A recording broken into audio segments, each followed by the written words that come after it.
A'udzu billahi minasyaitonir rajim. Bismillahirrahmanirrahim. Assalamualaikum warahmatullahi wabarakatuh. Alhamdulillah. Alhamdulillahilladzi adhhara dinahul mubin wa mana'ahu bisiyajin matin.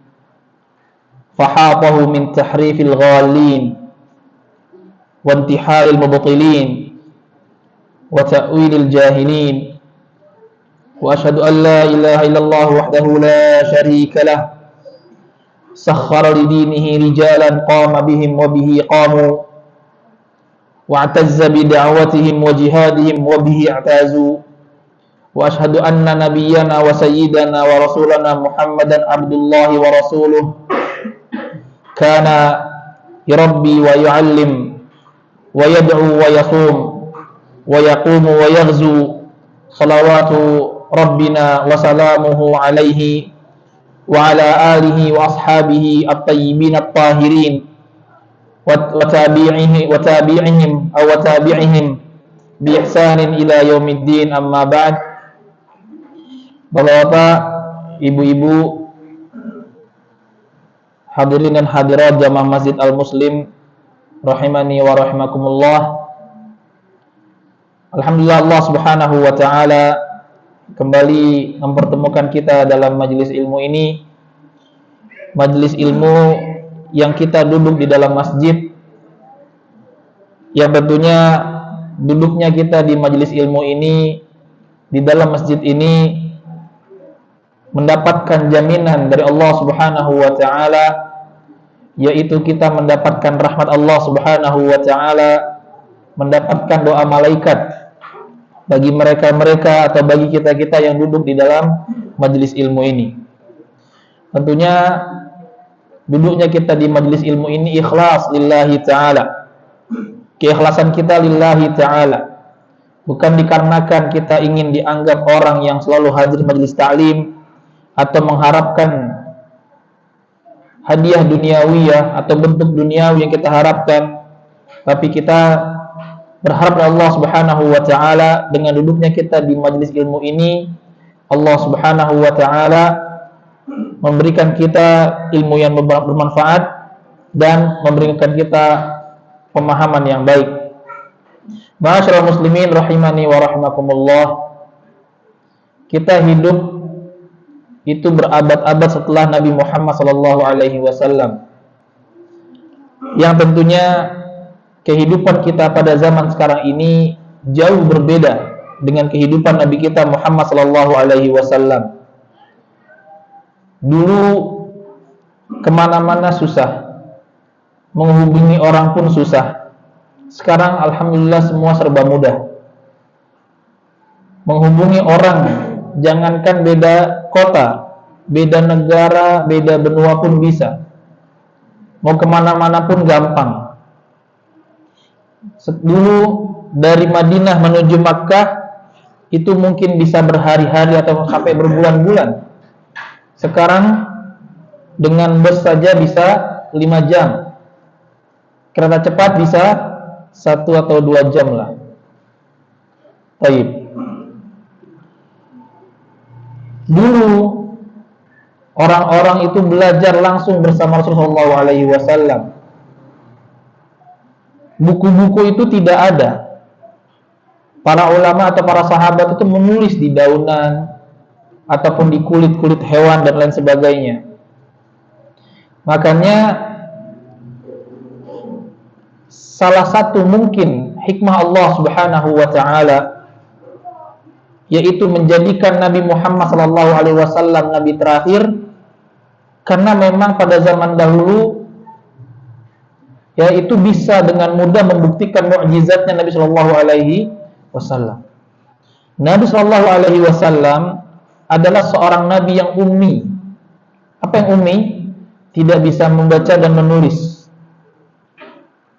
Tapi seorang Nabi yang ummi itu bisa berucap dengan perkataan yang jauh levelnya di atas para penyair, yang bahasanya sangat indah. Apa itu? Al-Quran. Dan ini membuktikan bahwasanya Al-Quran adalah dari Allah Subhanahu wa Ta'ala. Tidak mungkin Nabi SAW, seorang yang ummi, tidak bisa membaca, tidak bisa menulis, tapi bisa mengeluarkan kalimat-kalimat yang indah. Kenapa? Ini membuktikan bahwasanya Allah Subhanahu wa Ta'ala betul-betul menjadikan seorang nabi dan rasul pada saat yang tepat. Coba kalau kita bandingkan nabi turun pada zaman sekarang. Ada media sosial, ada handphone dan lain sebagainya. Kita sekarang itu mau belajar pun nggak perlu cari ke perpustakaan. Buka handphone, ada nggak jawabannya? Ada. Sekarang sudah banyak buku-buku bentuk PDF. Kajian-kajian para ulama sudah masuk, tertulis bahkan. Kira-kira kalau zaman sekarang turun nabi, percaya nggak kita? Hah? Ini zaman dulu. Buku-buku itu nggak ada. Bahkan tinggal di sebuah wilayah yang tandus, gersang, gurun pasir, Mekah. Ditambah lagi apa? Nabi SAW itu tidak bisa membaca dan menulis. Maka betullah firman Allah Subhanahu wa Ta'ala, "Wa ma yantiqu 'anil hawa in huwa illa wahyun yuha." Nabi kita Muhammad sallallahu alaihi wasallam itu tidaklah dia berucap kecuali itu merupakan wahyu dari Allah Subhanahu wa Ta'ala. Nabi SAW itu tidak mungkin ketika mengajarkan kepada para sahabatnya kalimat-kalimat yang indah penuh dengan makna itu karena hawa nafsunya, bukan. Tapi itu merupakan wahyu yang Allah Subhanahu wa Ta'ala turunkan kepada Nabi kita Muhammad sallallahu alaihi wasallam. Nah, walaupun begitu, ya masih banyak di zaman itu mereka-mereka yang menolak dakwahnya Nabi sallallahu alaihi wasallam. Tidak heran. Zaman sekarang aja yang udah jelas-jelas Al-Quran tertulis. Padahal dulu zaman sahabat radhiyallahu taala anhum ada perbedaan pendapat para sahabat. Ya, ini Al-Quran jangan ditulis. Karena apa? Kalau ditulis diremehkan nanti. Orang pada nggak hafal Quran. Tapi sekarang Al-Quran di mana-mana, ya, yang tertulis ada, di handphone pun ada. Berapa yang hafal Quran? Justru di zaman sekarang, dengan adanya kemudahan-kemudahan yang Allah Subhanahu wa Ta'ala berikan kepada kita di saat sekarang ini, bukan malah kita lebih dekat kepada Islam, malah lebih jauh. Betul nggak Pak? Fakta nggak itu? Fakta. Sekarang banyak kajian-kajian yang disiarkan live, siaran tunda, atau bahkan offline, tidak ada rekamannya, tapi ada flyernya. Yang datang berapa orang cuman? 10, 20, 30. Ya begitu faktanya pada zaman sekarang ini. Tidak heran. Nah,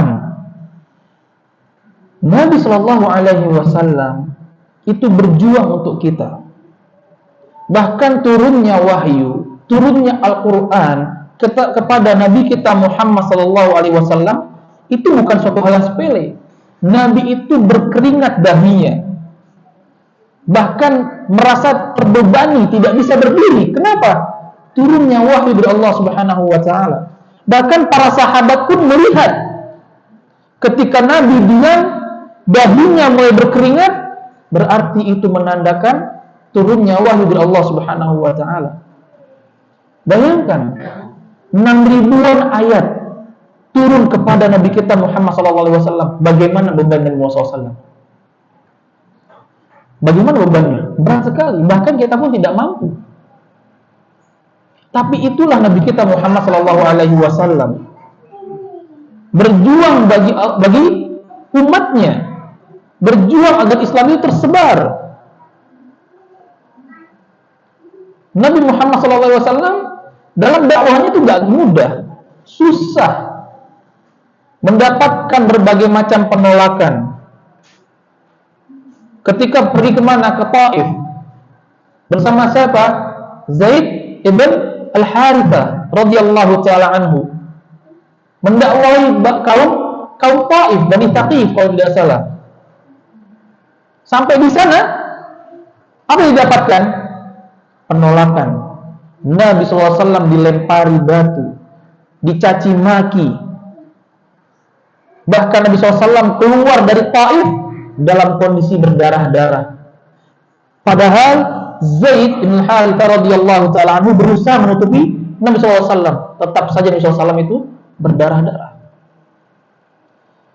Bahkan apa? Turun malaikat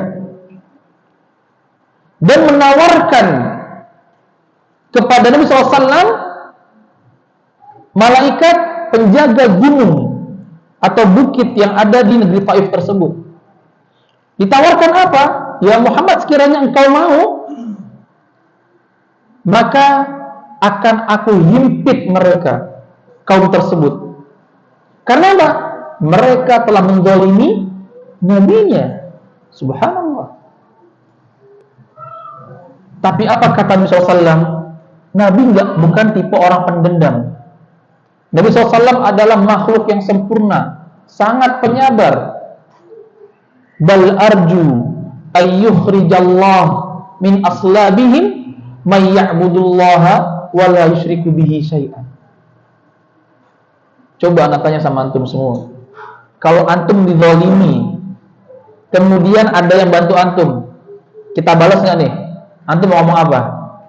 Antum berdarah-darah nih, kita berdarah nih, udah luka, ditawarin, mau dibalas nggak? Logika manusia gimana? Balas. Bayangkan itu baru manusia, ini malaikat yang nawarin, nggak tanggung-tanggung. Tapi Rasulullah SAW bagaimana? Bal arju, bahkan aku berharap agar Allah Subhanahu wa taala mengeluarkan dari keturunan mereka, yaitu orang-orang yang menyembah Allah Subhanahu wa taala dan tidak menyekutukan Allah Subhanahu wa taala. Bahkan Ibunda Aisyah radhiyallahu taala anha pernah bertanya, "Ya Rasulullah, ayyu yaumin, hari apa yang menurut engkau paling berat dalam hidupmu selain Uhud?" Yaitu hari ketika Nabi SAW berdakwah ke negeri Taif. Itu adalah hari terberat Nabi SAW. Ada dua. Yang pertama adalah ketika perang Uhud, yang dimana Nabi SAW itu sampai apa? Terkena panah. Ya, bahkan Nabi SAW apa? Kaifa yuflihu qaumun syajju nabiyyahum. Bagaimana sebuah kaum itu akan apa? Akan sukses, akan berhasil, akan berjaya ketika mereka melukai nabinya. Baik. Itu adalah Nabi kita Muhammad sallallahu alaihi wasallam yang perjuangannya luar biasa. Ibadahnya pun juga tidak tanggung-tanggung.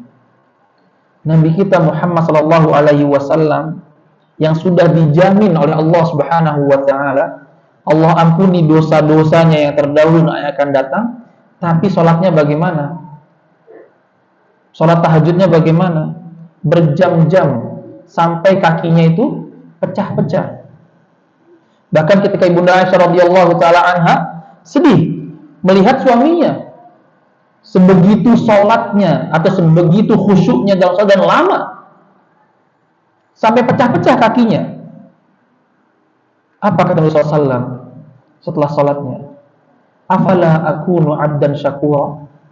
Apa aku nggak boleh menjadi seorang hamba yang bersyukur? Masya Allah.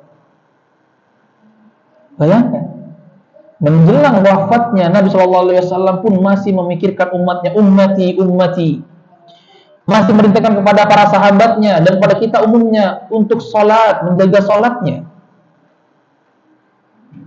Tapi bisa kita lihat pada zaman sekarang, banyak orang-orang yang mengaku sebagai orang saleh tapi dia tidak sholat. Entah mungkin sampai derajat apa, makom apa. Kalau dia tidak sholat, ada gunanya tidak? Tidak ada gunanya. Wali Ada nggak wali itu? Wali itu ada. Sampai sekarang ada nggak wali itu? Ada. Tapi siapa mereka? Tahu kita? Kita tidak tahu siapa mereka. Allah Ta'ala berfirman, Ala inna awliya Allah la khawfun alaihim walahum yahzanun.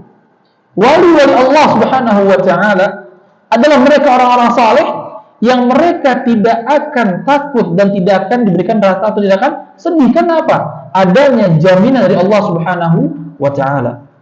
Tapi siapa wali Allah? Kita tidak tahu. Nabi jelas, Rasul jelas, wali Allah siapa? Makanya jangan kita terkecoh dengan statement wali Allah, wali Allah. Wali Allah itu jelas mereka orang-orang saleh. Mereka yang menyembah Allah Subhanahu wa Ta'ala, tidak menyekutukan Allah Subhanahu wa Ta'ala. Mereka yang senantiasa melakukan apa yang Allah perintahkan, meninggalkan apa yang Allah larang. Itu wali Allah. Apakah wali Allah punya karamah? Punya. Bedanya mukjizat dengan karamah apa? Kalau mukjizat itu dari, atau siapa yang melakukan itu? Para nabi, para rasul. Kalau karamah, ya selain nabi dan rasul. Nah, karamah itu ada. Karamah itu ada.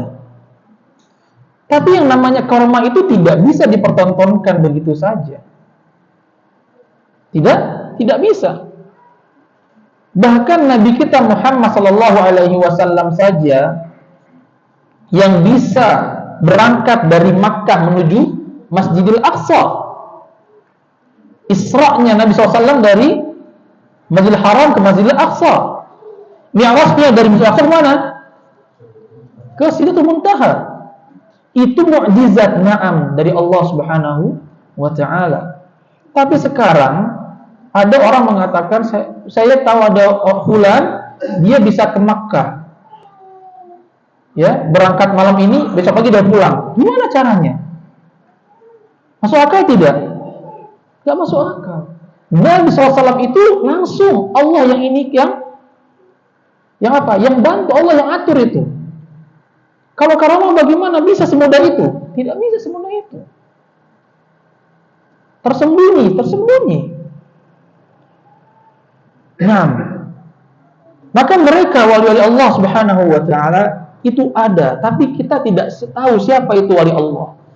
Bisa jadi kitalah wali Allah Subhanahu wa Ta'ala.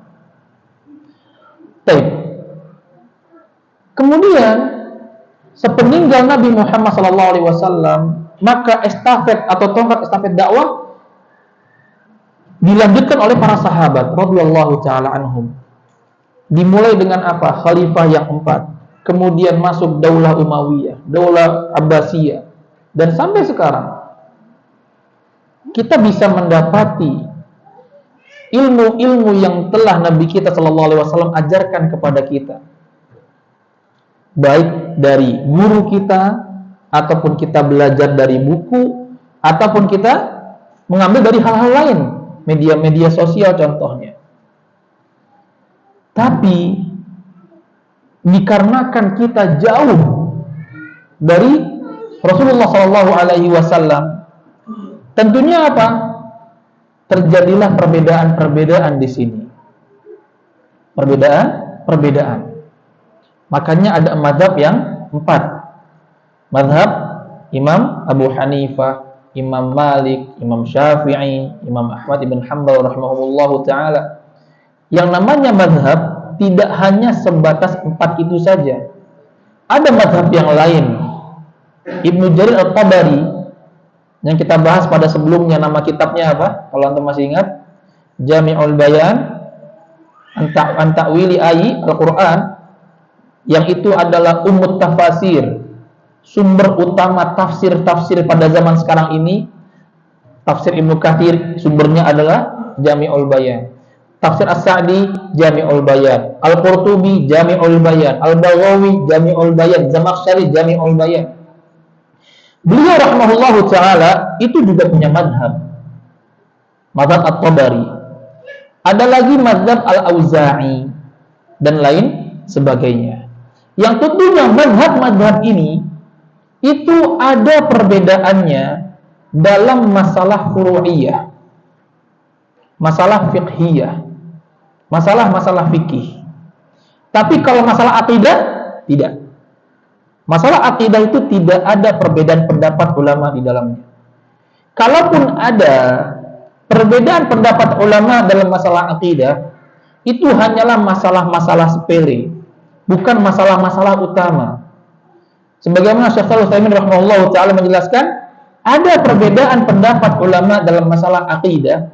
Seperti contohnya, ketika Nabi SAW itu Mi'raj, apakah dirinya dengan ruhnya, atau dirinya saja, atau ruhnya saja? Ketika seorang itu meninggal, dikubur, dan dia akan diberikan nikmat atau azab, apakah dirinya saja, atau ruhnya saja, atau diri dengan ruhnya saja? Itu hal sepele, bukan hal-hal yang sangat penting. Kalau perkara penting akidah, itu semua sepakat satu. Tapi masalah furu'iyah, masalah fikih itu pasti terjadi perbedaan pendapat ulama. Contoh, yaitu menyentuh lawan jenis setelah wudu. Batal apa tidak? Batal apa tidak? Menurut Syafi'iyah batal. Syafi'iyah itu siapa sih? Syafi'iyah adalah murid-muridnya Imam Syafi'i, Imam Nawawi, Suyuti dan sebagainya. Menurut mereka, bahwasanya ketika seorang itu telah berwudu dan menyentuh lawan jenis, maka apa? Wudunya batal. Apa dalilnya? Al-Maidah ayat 6. Aula mastumun nisa, atau kalian menyentuh wanita, batal wudunya. Tapi jumhur ulama, sebagian besar ulama mengatakan tidak batal. Kenapa? Karena ayat aula mastumun nisa ditafsirkan oleh seorang sahabi Ibnu Abbas radhiyallahu taala anhuma. Menyentuh di sini adalah berhubungan badan di antara suami istri. Dan kedua, Nabi SAW pernah mencium ibunda Aisyah radhiyallahu taala anha setelah wudunya dan tidak mengulangi wudunya tersebut. Artinya wudunya tidak batal. Itu masalah fikih, masalah furu'iyah. Terjadi. Contoh lainnya, makan dan minum berdiri, apa hukumnya? Minum berdiri apa hukumnya? Haram? Ya, haram? Ada yang mengatakan haram, ada yang mengatakan boleh. Ada hadis la tashrabanna ahadukum qa'ima, atau dalam riwayat lain zajaran Nabi sallallahu alaihi wasallam ya asyurba qa'ima. Nabi SAW itu melarang minum berdiri. Tapi ternyata ada riwayat lain. Ibnu Abbas radhiyallahu taala anhuma pernah memberikan kepada Nabi SAW air Zam-Zam dan beliau minum berdiri. Pun juga para sahabat yang lain, Abu Bakar, Umar, Utsman, Ali, Ibnu Aisyah radhiyallahu taala anha, mereka pun juga seperti itu. Makanya para ulama tidak mengharamkan, tapi lebih kepada makruh. Makruh. Dan kita katakan, maka kita sebagai orang yang memiliki adat ketimuran, itu lebih baik makan dan minum itu di mana? Duduk. Itu masalah khilafiyah. Dan itu akan terjadi sampai hari kiamat. Sampai hari kiamat akan terjadi itu. Jadi kita tidak boleh memaksakan, merasa kita paling benar dalam satu hukum, nggak boleh. Kenapa? Itu pasti terjadi. Apa solusinya? Kepada siapa kita berpegang dan apa dalilnya? Apa dalilnya? Jangan kita melihat, Ustaz, di Indonesia banyak Syafi'i, saya Syafi'i aja deh. Oh Ustaz, di Timur Tengah banyak Hambali aja deh. Bukan. Kita tidak bisa melihat satu kebenaran itu dari apa? Banyaknya orang yang melakukan hal tersebut. Tidak bisa. Yang kita lihat adalah dalil. Dalil mana yang lebih kuat? Dalil mana yang lebih kuat? Itulah gunanya kita belajar. Itulah gunanya kita duduk di majlis-majlis ilmu.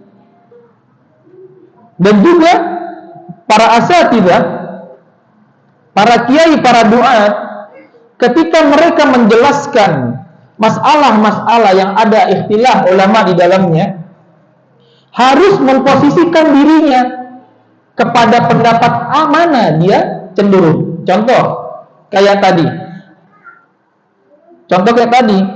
yaitu menyentuh atau tersentuh lawan jenis setelah wudu. Ana ambil yang mana?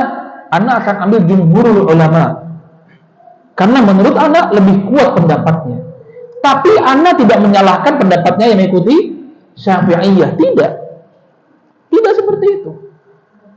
Bahkan masalah qunut subuh saja yang banyak dari umat Islam di Indonesia mengerjakan, kita tidak mengatakan itu bid'ah.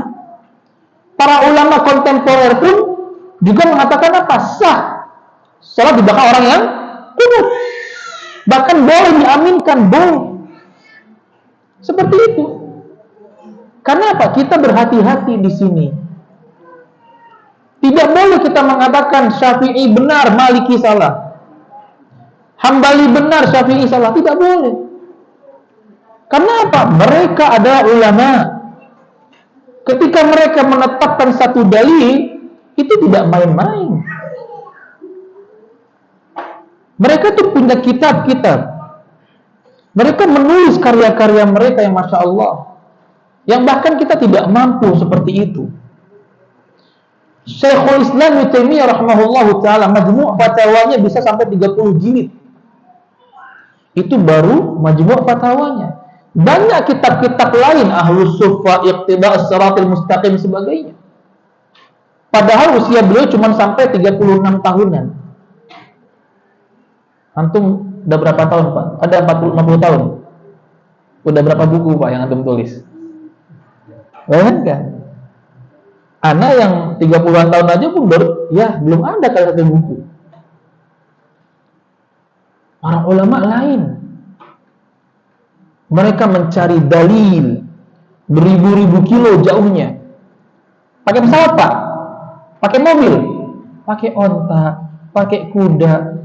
Sampai mereka apa? Ada yang kencing darah, ada yang sakit-sakitan untuk mencari dalil. Kita sekarang gampang cari dalil.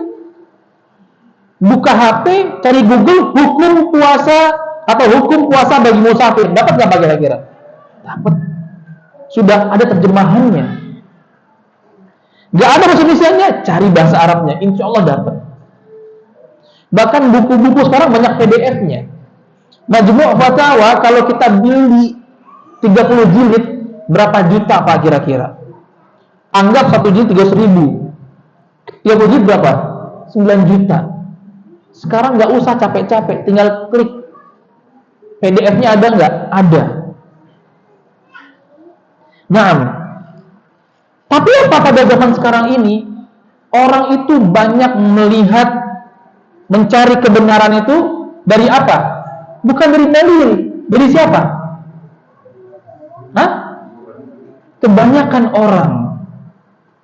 Ustaz Fulan sedikit jamaahnya, nggak mau Ustaz Fulan aja deh, jamaahnya banyak ribuan. Ustaz Abdul Hakim, siapa dia? Nggak terkenal. Jamaahnya berapa cuman? Enggak, pengen Ustaz Fulan aja deh. Kami nggak ada masalah. Yang masalah justru yang orang seperti tadi. Karena apa? Melihat kebenaran dari jumlah pengikutnya. Itu bagaimana? Salah tidak? Nabi Nuh alaihi salam. Nabi Nuh alaihi salam, yang beliau ini adalah nabi dan rasul. Hidupnya berapa tahun, Pak? Hampir satu abad apa 1000 tahun? 1000 tahun. Ya, berarti berapa abad tuh? 10 abad. Yang Allah Ta'ala uji dengan apa? Dengan banjir. Berapa pengikutnya? Allah Subhanahu wa Ta'ala menceritakan dalam surat Hud ayat 40, "Wa ma amana ma'ahu illa qalil." dan tidaklah beriman bersama dengan Nabi Nuh kecuali jumlahnya sedikit. Ibnu Katsir rahimahullahu taala menafsirkan ayat ini dengan menjelaskan beberapa riwayat. Sebagian mengatakan bahwasanya jumlah umatnya Nabi Nuh itu 8 orang. 8 orang. Dan itu merupakan riwayat siapa? Imam Qatadah dan Ibnu Jurayj dan Imam Al-Hakam. Sebagian mengatakan berapa? 7. Dan ini pendapatnya atau riwayat siapa? Imam Al-A'mash. Sebagian mengatakan 10. Ya, 10 itu laki-laki aja, belum masuk perempuan. Dan ini pendapatnya Ibnu Ishaq rahimahullahu taala. Bahkan yang lebih kuat, yang kita banyak tahu sekarang berapa jumlah umat Nabi Nuh? 80. 80. Dan ini merupakan riwayat dari sahabi Ibnu Abbas radhiyallahu taala anhuma. Beliau mengatakan, "Hamala Nuh wa ma'ahu as-safinah 80 insana."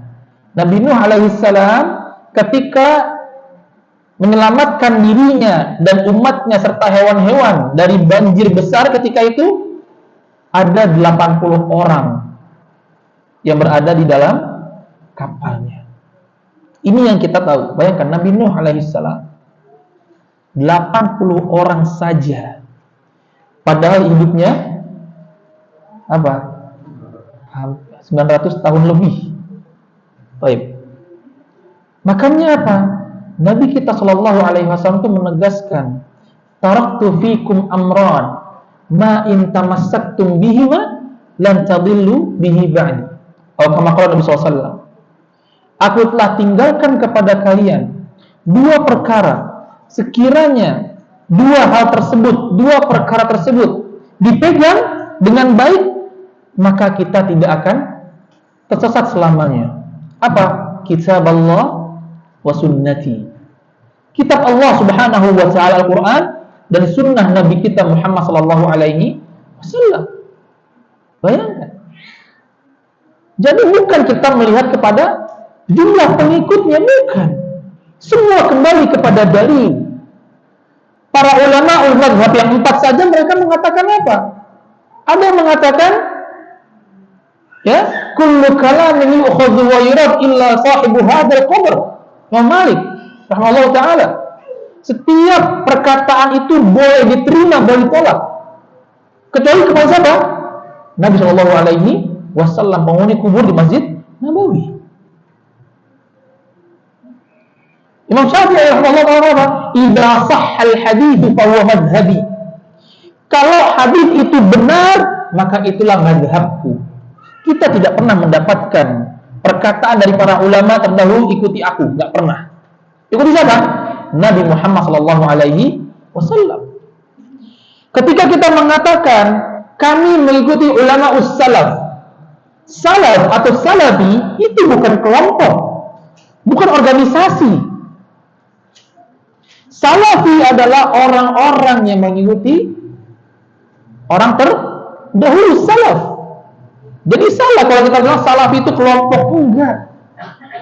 Kita semua salafi. Mau apapun mazhabnya, semua salafi. Bahkan orang-orang kafir pun mereka juga punya panutan nggak zaman dulu? Ada. Nah, kita juga seperti itu. Kita mengikuti ulama para tabi'in, yang mereka mengikuti tabi'in, mereka mengikuti para sahabat. Itu siapa? Nabi sallallahu alaihi wasallam. Bahkan dalam salah satu dalil selain Al-Quran, As-Sunnah, Ijma', Qiyas, ada syar'un man qablana, syariat terdahulu yang dipakai. Yang namanya salat dulu ada nggak? Ada. Bahkan awal-awal salat itu ada nggak di Islam? Ada. Berapa rakaat? 2. Tapi apa? Ada syariat baru yang Allah Ta'ala ajarkan kepada Nabi kita Muhammad SAW,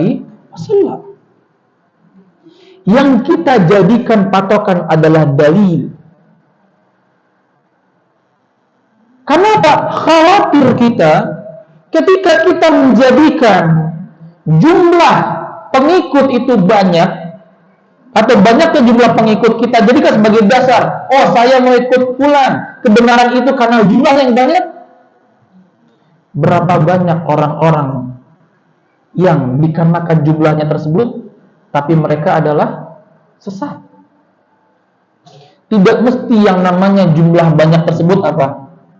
Itu pasti benar, tidak mesti. Syaitan atau iblis, kalau antum bisa baca surat Al-A'raf, kalau kita baca Al-A'raf bermula dari ayat 13, ya, yang dimana Allah Subhanahu wa ta'ala ketika menegur iblis, Allah tegur iblis, qala ma mana'aka alla tasjuda id amartuk. Ketika Allah Subhanahu wa ta'ala memerintahkan kepada semua makhluknya, malaikat, iblis, untuk sujud kepada siapa? Nabi Adam alaihissalam. Semua sujud kecuali iblis, menolak dia. Allah bertanya, "Ma mana'aka alla tasjuda id amartuk?" Apa yang menghalangimu iblis untuk sujud kepada Adam, padahal kata Allah, aku perintahkan kamu? Apa kata iblis? Qala ana khairun minhu. Aku lebih baik daripada Adam. Sifat sombong itu sudah ada dari zaman dulu. Iblis yang memulainya. Makanya nggak salah juga kalau kita bilang orang yang punya sifat sombong itu kayak iblis. Kenapa? Iblis itu yang memulai. Dia bilang apa? Ana khairun minhu. Aku lebih baik daripada dia. Sekarang banyak orang begitu kira-kira. Banyak. Merasa lebih mulia. Aku keturunan fulan. Kedudukanku tinggi. Jabatanku tinggi. Aku lebih baik pada kalian. Subhanallah. Iblis itu merasa lebih baik daripada Nabi.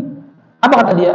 Khalaqtani min nari khalaqtani min nari wa khalaqtahu min tin. Ya Allah, Engkau menciptakanku dari api, sedangkan Engkau menciptakan Adam dari tanah. Merasa api lebih baik daripada tanah. Itu iblis. Laknatullahi alaihi. Apa kata Allah? Qala fahbit minha fama yakunu laka an tatakabbara fiha fakhruj innaka minas saghirin. Akhirnya Allah Subhanahu wa ta'ala murka dan mengusir iblis dari mana? Surga. Allah usir. Tapi sebelum Allah usir, ada permintaan iblis kepada Allah Subhanahu wa ta'ala. Apa?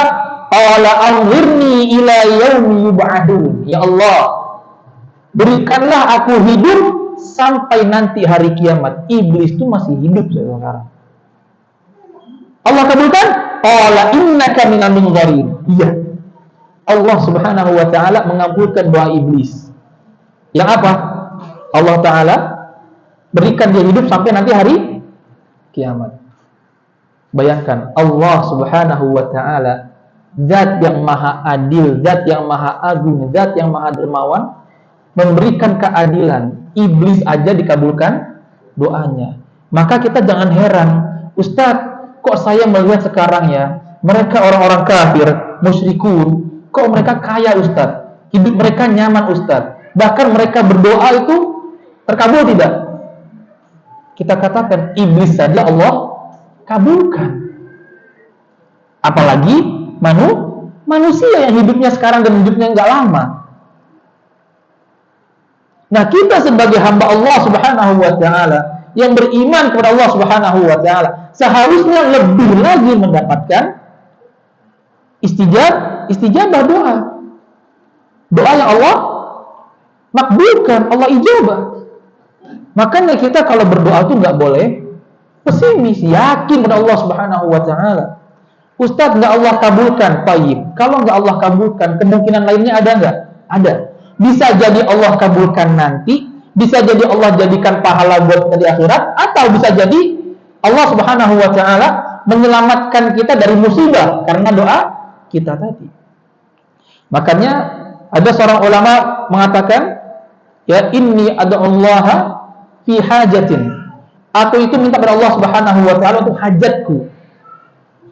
Wa fa idza yu'tini iyyaha farihtu marratan. Kalau aku diijabah oleh Allah taala doaku tadi, hajatku kepada Allah ijabah, maka aku bahagia sekali. Wa idza lam yu'tini iyyaha farihtu asyaratil marrat. Kalau Allah tidak mengijabah doaku, aku bahagia 10 kali. Kenapa? Li annal ula ikhtiyari. Karena doaku yang pertama atau pilihanku yang pertama, Allah ingin aku ingin Allah mengijabah doaku langsung, itu adalah pilihanku. Makanya aku bahagia sekali. Wa tsaniyah ikhtiyarullahil 'allamil ghuyub. Ketika Allah tidak mengijabah doaku, maka ini adalah pilihan yang kedua, yaitu pilihan Allah Subhanahu wa taala, zat yang Maha tahu kepada hal yang ghaib. Bayangkan, sebegitu husnul dzannya alim tersebut kepada Allah Subhanahu wa taala. Kemudian ulama yang lain ketika ada mengadu kepada dia tentang tingginya harga-harga bahan pokok, apa kata dia? Aku tidak peduli. Aku tidak peduli. Walaupun harga sebiji gandum itu 1 dinar, aku tak peduli. La ubali. Alayya an a'budahu kama amarani wa alayhi an yarzuqani kama wa'adani. Bagiku, kewajibanku adalah aku menyembah Allah Subhanahu wa taala sebagaimana aku diperintahkan. Yang kedua, Allah Subhanahu wa taala akan memberikanku rezeki atas apa yang telah Allah janjikan kepadaku. Artinya apa di sini? Kita nggak usah mengeluh bensin naik, beras naik, dan lain sebagainya. Nggak usah mengeluh. Mengeluh ya sah-sah saja manusiawi, jangan berlebihan. Karena apa? Semua itu sudah Allah tentukan. Apa kewajiban kita? Menyembah Allah Subhanahu wa taala. Kita jaga salat kita, jaga sedekah kita, jaga puasa kita, jaga ibadah kita. Itu. Dan Allah Subhanahu wa taala pasti akan memberikan kita rezeki. Wa may yattaqillaha yaj'al lahu makhraja wa yarzuqhu min haitsu la yahtasib. Kita apa udah hadis ayat itu? Barang siapa yang bertakwa kepada Allah Subhanahu wa taala, pasti Allah Subhanahu wa taala apa? Berikan jalan. Ya, jalan keluar dari sisi yang tidak dia sangka-sangka. Allah akan berikan dia rezeki dari jalan yang tidak dia sangka-sangka. Bahkan salat itu merupakan pintu turunnya rezeki. Wa'mur ahlaka bis-shalah wastabir 'alaiha la nas'aluka rizqan nahnu narzuquk wal 'aqibatu lit-taqwa. Kata Allah Subhanahu wa taala. Dan perintahkanlah wahai Muhammad keluargamu untuk mendirikan salat. 1. Yang kedua, wastabir 'alaiha, bersabar, istiqomah dalam menjaga salat. Capek enggak Pak salat, Pak? Pagi-pagi jam 4 subuh, jam 4 lewat 6 udah azan. Ngantuk enggak Pak kira-kira? Ngantuk. Apa? Kita harus berwudu. Dingin enggak air di sini, Pak? Dingin. Ya, dingin. Apa? Kita dalam kondisi ngantuk, ketemu air dingin, menggigil tuh badan. Ngapain kita sholat? Zuhur Pak, capek-capek kerja, atau lagi asik-asiknya kerja, adzan zuhur. Bahkan sekarang jam berapa zuhurnya? 11.39, 11.40 ya. Makin maju. Kira-kira gimana tuh? Sholat. Asar, capek kerja, sholat. Maghrib, nyampe rumah capek, sholat. Isya, lagi capek, sholat. Wastabir 'alaiha, sabar. La nas'aluka rizqan nahnu narzuquk, kata Allah Ta'ala. Kami tidak meminta kepadamu sedikit pun rezeki, tapi Allah yang akan memberikan rezeki kepada kita. Ibnu Katsir rahimahullah ta'ala mengatakan apa? Idza aqamtas shalah ya'tika rizq min haitsu la tahtasib. Kalau kita mendirikan salat, akan datang kepada kita rezeki dari jalan yang tidak kita sangka-sangka. Jadi salat itu adalah salah satu kunci rezeki, atau salah satu pintu membuka rezeki. Nah, jadi seperti itu. Allah Subhanahu wa taala mengeluarkan iblis dan Allah kabulkan doa dia. Kemudian apa kata iblis? Ketika Allah taala mengijabah doa dia, doa iblis ini sampai hari kiamat dia masih hidup. Qala fa bima aghwaytani la'udanna lahum siratal mustaqim. Iblis itu mengatakan Allah Ta'ala bahwasanya iblis itu akan menghalangi hamba-hamba Allah dari jalan Allah Subhanahu wa taala. Itu janji dia. Iblis sudah berjanji dari dulu. Sebelum kita diciptakan itu dia sudah berjanji, aku akan menyesatkan hamba-hamba Allah Subhanahu wa taala. Lanjutnya, "Tsumma la'atiyannahum min baini aydihim wa min khalfihim wa an aymanihim wa an syama'ilihim wa la tajidu aktsarahum syakirin." Apa kata iblis? Kemudian pasti aku akan mendatangi mereka. Mereka siapa?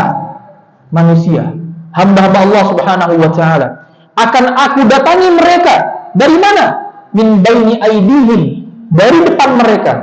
Wa min khalfihim, dari belakang mereka.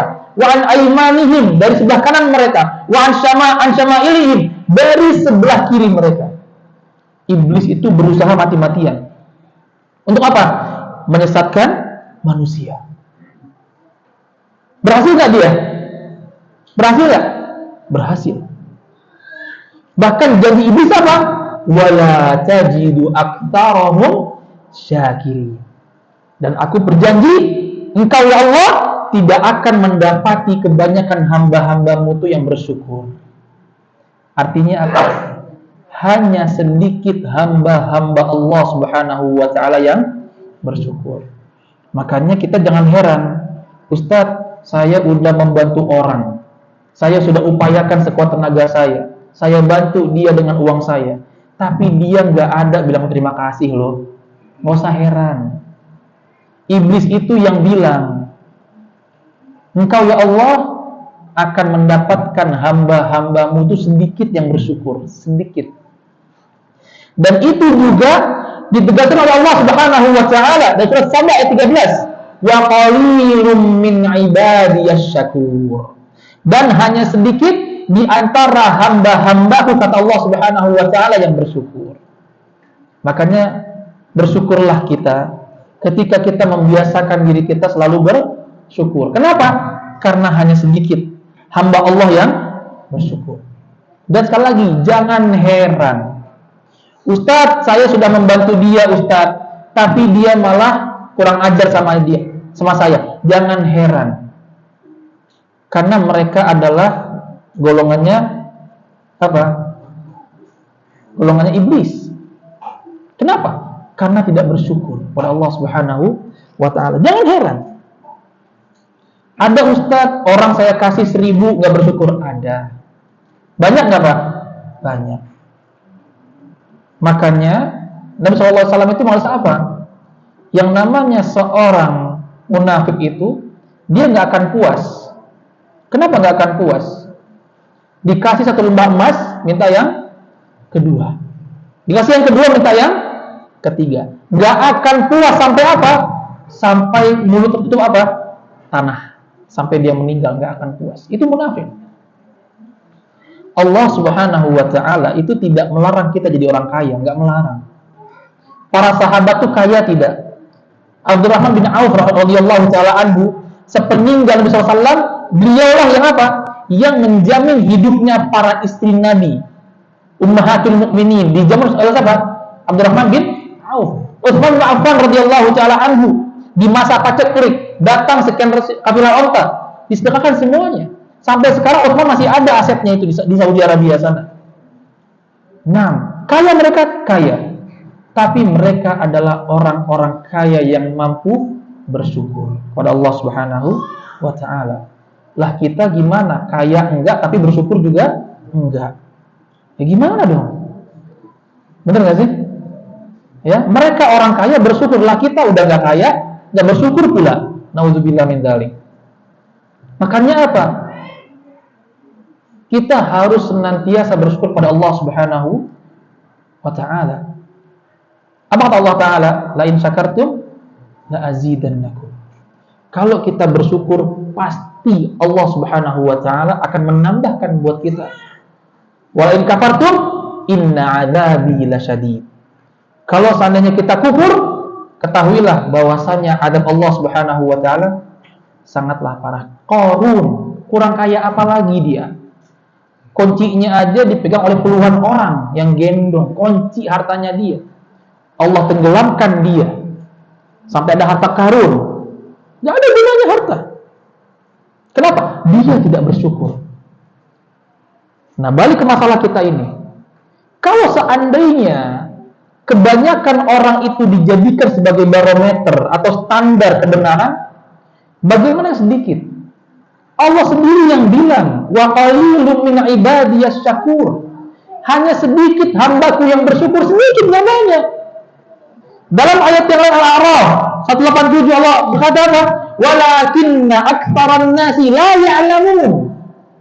Akan tetapi banyak manusia yang tidak mengetahui, banyak. Kalau kita mengatakan kebenaran itu dari kebanyakan, ini Allah Ta'ala sendiri yang bilang. Dalam ayat lain Al-A'raf 182, bahwa ma wajadna li aktsarihim min ahad wa in wajadna aktsarahum la fasiqin. Dan kami tidak mendapati kebanyakan mereka itu memenuhi janji min ahad. Wa in wajadna aktsarahum la fasiqin. Tapi kami juga mendapati mereka itu kebanyakan orang-orang fasik. Dalam ayat yang lain juga Allah Subhanahu wa taala menegaskan surat Al-An'am 116, wa in tuti' aktsara man fil ardi yudilluka an sabilillah. Sekiranya engkau wahai Muhammad mengikuti mayoritas kebanyakan manusia di muka bumi ini, apa? Niscaya mereka akan menyesatkanmu dari jalan Allah Subhanahu wa taala. Jadi kebanyakan pengikut, kebanyakan orang yang melakukan hal tersebut itu bukanlah satu standar atau barometer ukuran kita untuk mencari kebenaran. Di zaman sekarang itu sangat berkembang sekali. Media-media sosial itu sangat pesat. Kita semua punya smartphone, handphone yang kita beli, harganya pun juga dari yang murah sampai mahal pun ada.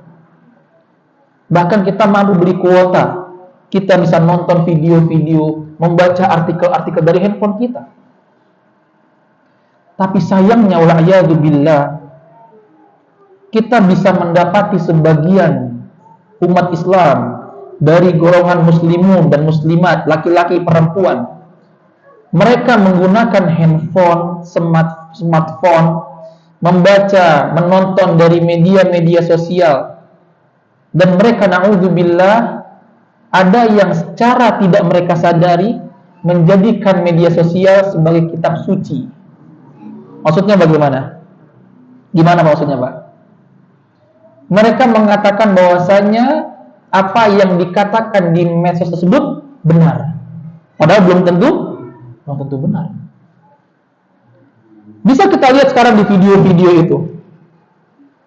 Contohnya, dikatakan perempuan itu harus mandiri. Jangan mau kalah sama laki-laki. Betul nggak, Pak? Ya kan?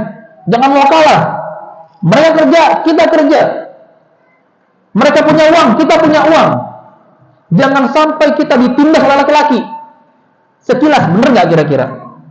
Benar kan? Sekilas. Tapi apa? Faktanya, laki-laki sama perempuan lebih kuat siapa?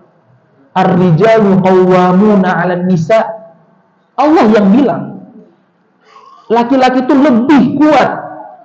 Kapasitasnya lebih dibandingkan wanita. Ustadz ada kok perempuan jadi presiden, jadi pejabat ada. Gak heran kita.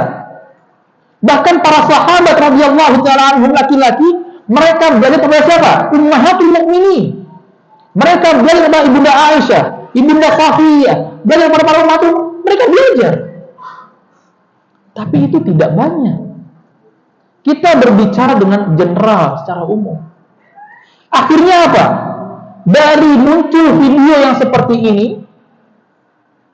kita mendapati para perempuan, para istri berani melawan suaminya. Betul nggak?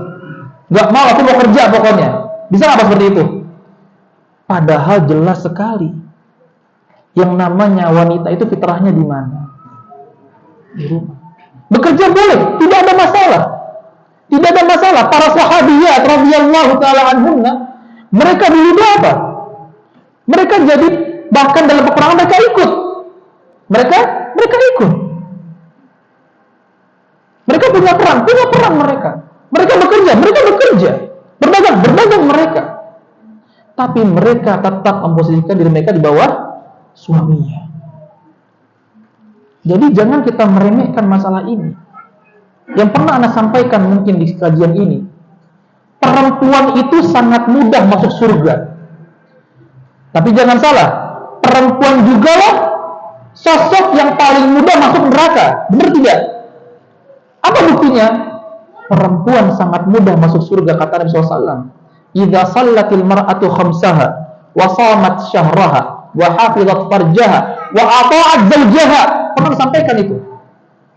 Sekiranya seorang wanita menjalankan salat 5 waktu, 1, berpuasa Ramadan, 2, menjaga harga dirinya, kemaluannya, 3, terakhir, patuh dan taat pada suaminya.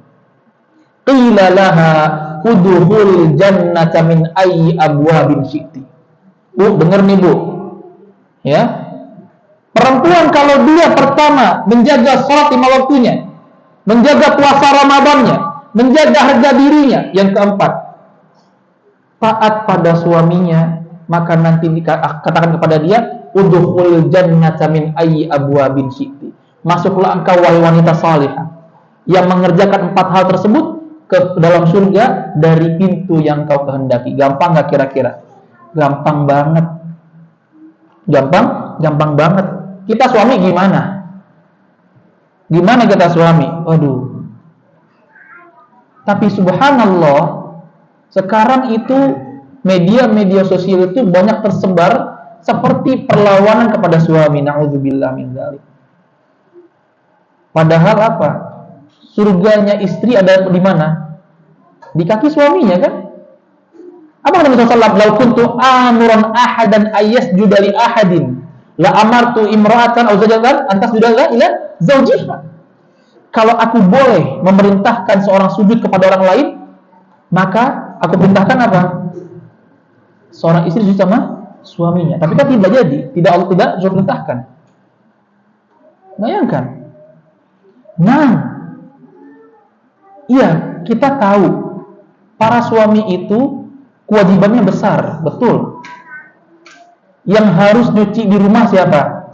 Suami. Nyetrika di rumah siapa? Suami. Masak di rumah siapa? Suami. Ngurus anak siapa?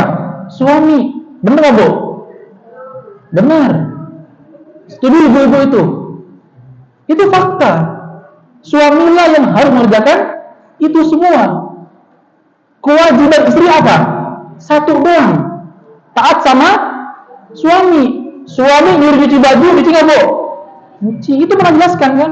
Nyuruh masak nggak Bu? Masak. Itu Bu. Gampang masuk surga Bu? Gampang. Tapi perempuan juga adalah sosok yang paling gampang masuk neraka. Kenapa? Nabi SAW mengatakan apa? Aku pernah ketika sholat gerhana diperlihatkan di hadapanku neraka. Wa ra'aitu aktsara ahlihan nisa. Anak pernah sampaikan itu juga. Paling banyak penghuni neraka perempuan. Cowok-cowok di mana? Negeri mana? Surga kebanyakan. Ya, bayangkan. Paling banyak penghuni neraka perempuan. Kenapa? Karena dia buka aurat? Karena dia berdandan? Bukan. Li'annahunna yakfurnal ashir. Karena mereka kufur, tidak tahu terima kasih kepada suaminya. Ketika suaminya gajinya diberikan kepada istrinya tiap bulan, nggak taunya suaminya salah sekali. Ya, salahnya apa? Ngotorin rumah. Apa kata istrinya? Ma ra'aitu minka khairan qat. Aku tidak pernah mendapatkan kebaikanmu satupun darimu. Dikasih gaji tiap bulan, ngomongnya itu perempuan itu.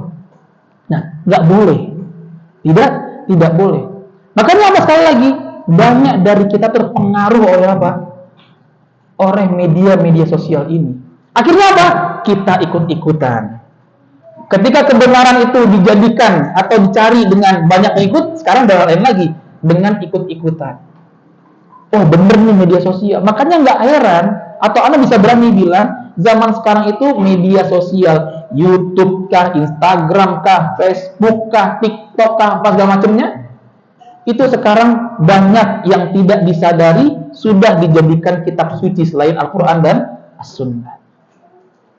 Sekarang itu banyak orang bangga dengan quotes, kata-kata mutiara dari mereka orang-orang barat. Yang jadi pertanyaan anak adalah, kenapa kita tidak bangga dengan Al-Quran? Al-Quran semuanya apa? Mutiara semua itu isinya. Tapi kita malah mengambil perkataan dari orang lain. Akhirnya apa? Kita ikut-ikutan di sini. Subhanallah, memang sekarang pengaruh media sosial besar banget. Apalagi sekarang banyak acara-acara, podcast. Ya, coba kalau kita lihat deh, acara-acara ilmu atau video-video ilmu sama video hiburan di YouTube, banyakan mana? Hiburan. Bahkan wala'iyadzubillah, banyak para pemuda yang zaman sekarang ini, mereka itu ketika bikin acara di YouTube, mereka nggak di TV udah nggak kurang laku sekarang. Mereka di YouTube, viewernya berapa? Jutaan, yang nonton jutaan. Tapi apa yang keluar? Kata-kata kotor. Subhanallah. Nama-nama hewan itu keluar, gampang banget keluarnya. Akhirnya apa? Diikuti oleh para pemuda zaman sekarang. Padahal kata Nabi kita Shallallahu Alaihi Wasallam, fa innallaha la yubghidul al-fahishal badi. Allah itu marah dan benci kepada perbuatan buruk dan kata-kata kotor. Makanya subhanallah, pengaruh medsos sangat kuat sekali. Orang itu ingin ikut-ikutan karena kata-kata kotor jadi tren sekarang. Akhirnya apa? Terbiasalah banyak kata-kata kotor. Jangankan umur-umur kayak anak sekarang atau umur 20-an, anak-anak SD, gimana kata-katanya sekarang? Kasar nggak? Kasar. Dan mana mereka itu? Ikut-ikutan. Bahaya tidak? Sangat berbahaya sekali. Makanya apa, sekali lagi, bukan satu ukuran kita itu, kebenaran itu dari apa? Kita ikut-ikutan sama orang. Nggak boleh. Kenapa antum ikut kajian itu? Ya saya ikut aja. Karena orang pada kesana, saya kesana.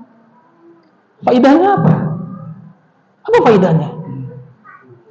Cuman hadir doang. Ilmunya mana? Wallahi kita percuma. Percuma kita kalau hadir dalam satu majelis tapi cuma duduk doang, gak ada ilmunya. Rugi kita. Baik. Dalam satu hadis dari Hudzaifah bin Yaman radhiyallahu taala anhu, anna Nabi sallallahu alaihi wasallam qala, Nabi sallallahu alaihi wasallam bersabda, la takunu imma'ah. Janganlah kalian suka menjadi orang yang ikut-ikutan, mengekor. Imma'ah itu orang ikut-ikutan, mengekor kepada orang lain. Takulun, ketika orang-orang itu mengatakan in ahsanan nas ahsanna, kalau orang-orang berbuat baik, saya akan berbuat baik. Bagus nggak? Bagus. Tapi wa in zalamna aw in zalamu zalamna. Subhanallah. Kalau mereka berbuat dosa, berbuat keburukan, kami pun ikut-ikutan. Boleh nggak seperti ini? Inilah imma'ah, orang yang suka ikut-ikutan. Jadi kalau orang berbuat baik, kita ikutin. Tapi subhanallah, ketika berbuat buruk malah juga diikutin.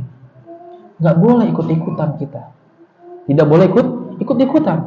Walakin wabinu anfusakum. Akan tetapi apa? Mantapkanlah diri kalian, berpeganglah diri kalian dengan prinsip kalian sendiri.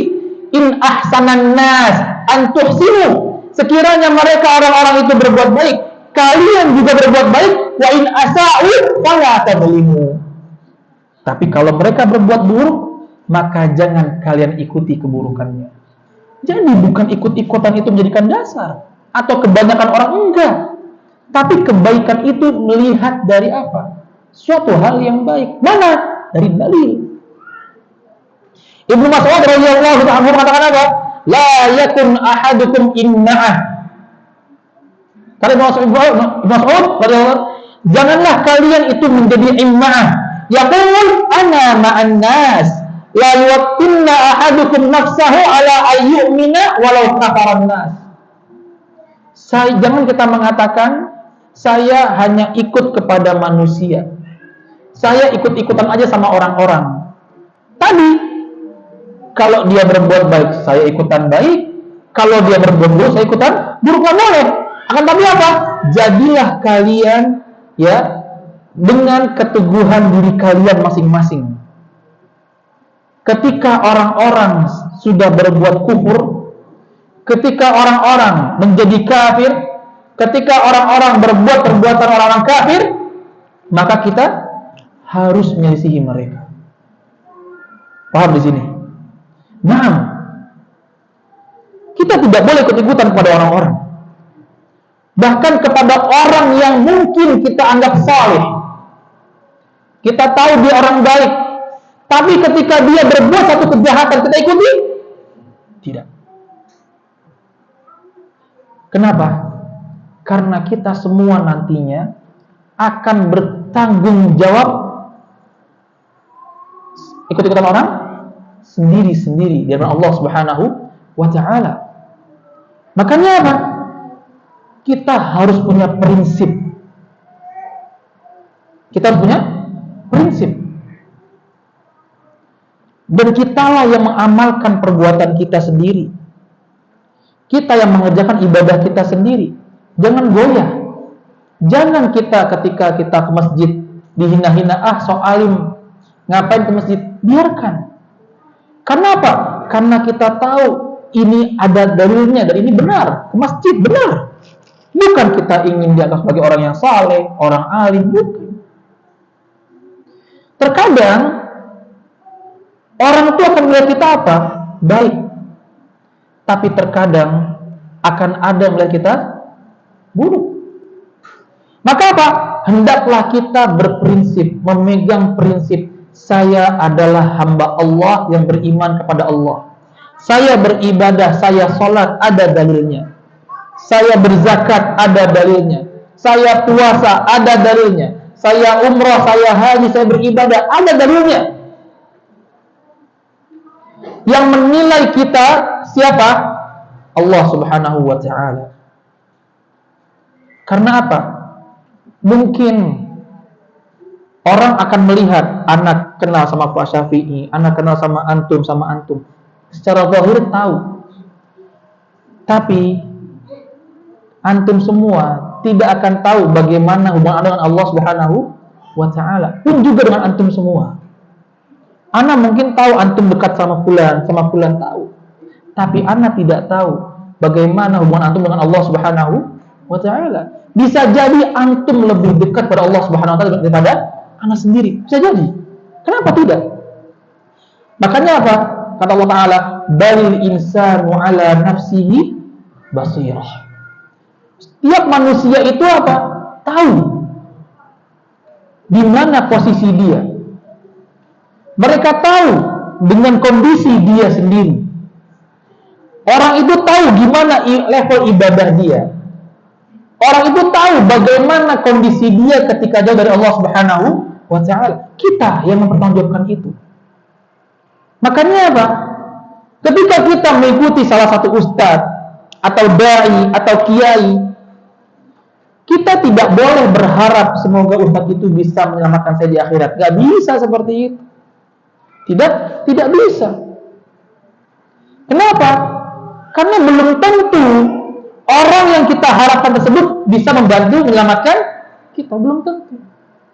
Makanya apa patokannya? Ibadah kita sesuai dengan dalil. Itu yang bisa menyelamatkan kita. Maka apa? Sekali lagi, jangan ikut-ikutan. Yang kita lihat adalah dalilnya. Ukurannya adalah Al-Quran dan As-Sunnah.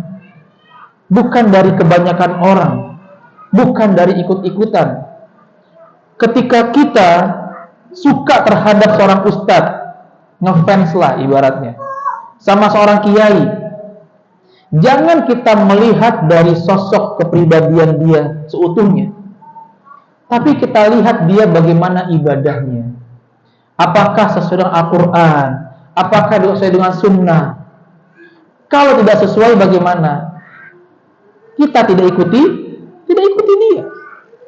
Seperti itu caranya. Makanya apa? Kita diharuskan untuk banyak belajar. Kalau antum merasa ustadz, anak nggak bisa sekolah, ikut kajian-kajian, nonton di YouTube, baca-baca. Kalau ragu, tanya kepada ustadz yang antum kenal. Ustadz, saya baca begini, apa hukumnya? Makanya apa? Ada tempat seperti ini, kajian-kajian ini, handphone juga ada. Anak terkadang ketika nggak tahu satu hukum, anak nanya kepada ustadz anak, ustadz apa hukumnya ini? Aib bukan? Nggak aib. Itu bagian dari thalabul ilm. Gak usah malu. Tidak usah malu. Walaupun kita sudah banyak belajar, belum tentu ilmu itu kita dapatkan semuanya. Belum tentu.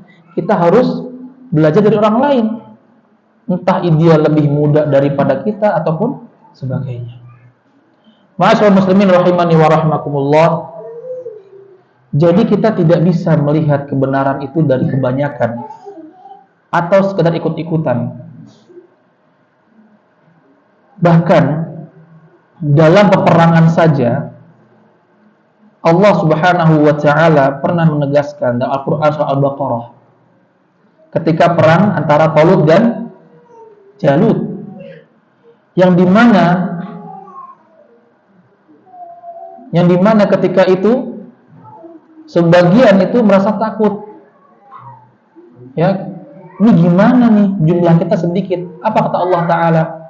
Kam min fi'atin qalilatin ghalabat fi'atan katsiratan biiznillah. Berapa banyak kelompok yang sedikit itu mampu menandingi yang banyak. Tapi tentunya apa? Biiznillah Ta'ala. Perang Badar, Ghazwatul Badr Kubra. Perang Badar yang besar. Berapa jumlah umat Islam ketika itu? Berapa? 313. Berapa jumlah musyrikin ketika itu? 1000. Artinya 1:3. Baik, perang Uhud. Kapan terjadinya? Di tahun ketiga Hijriah. Kapan itu? Tanggal 23 Maret, kalau tidak salah 625 Masehi.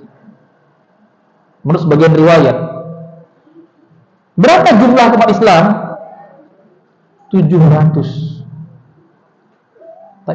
Tapi berapa musyrikin? 3000. Hampir berapa? 4 kali lipat. Perang Mu'tah. Ghazwatu Mu'tah. Yang dimana di perang Mu'tah tersebut terbunuh 3 kibar sahabat. Siapa saja? Zaid bin Harithah. Kemudian siapa? Ja'far bin Abi Thalib. Yang ketiga siapa?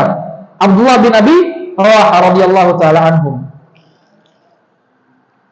Berapa pasukannya umat Islam ketika itu? Ghazwatul Mu'tah? Sangat sedikit sekali. Padahal musuhnya berapa?